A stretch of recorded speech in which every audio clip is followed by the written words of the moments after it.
We have upsetting news as we're just learning that the National Guard member, Sarah Beckstrom, has died following the shooting that took place just blocks away from the White House on Wednesday. And the other person in the shooting, Andrew Wolf, the other victim, he's still in critical condition. We're actually hearing from her father, in which she stated during an interview with the New York Times that earlier in the day, he was holding her hand even though he knew that her injuries were not something that she would survive. It was Donald Trump who confirmed that she had passed and then went on to say that she was a magnificent person. And at this moment, we're getting a lot new information about the suspect in the shooting. This is the suspect right here, Rahmanullah Lahkanwal, and he came to the United States legally. He was actually working with the CIA and other agencies inside Afghanistan to try to take down the Taliban.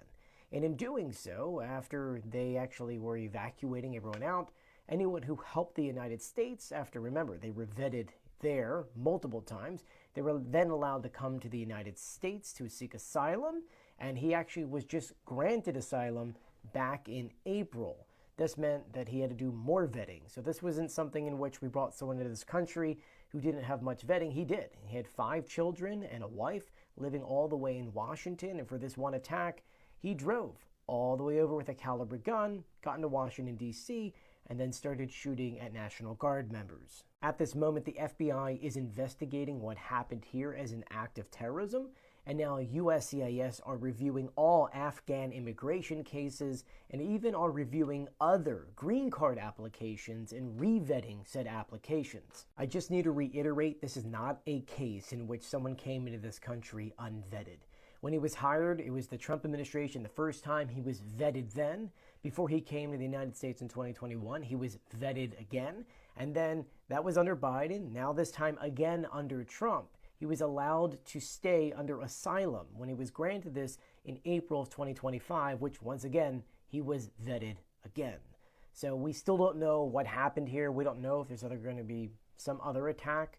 And so that's why the FBI right now is investigating this as something as terrorism. But as soon as we have an update, I'll be sure to let you know. So please do share my videos and follow me for more.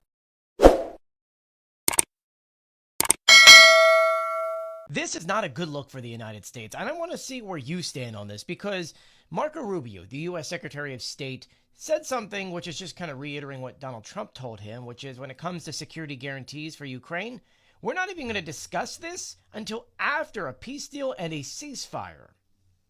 Yeah. Now, if you don't know, Ukraine's been saying from the get-go that if we're going to have a ceasefire, we need to have security guarantees in place because that takes quite some time. And we want to make sure that if a ceasefire happens, that Russia won't just restart it before said security guarantees come into place.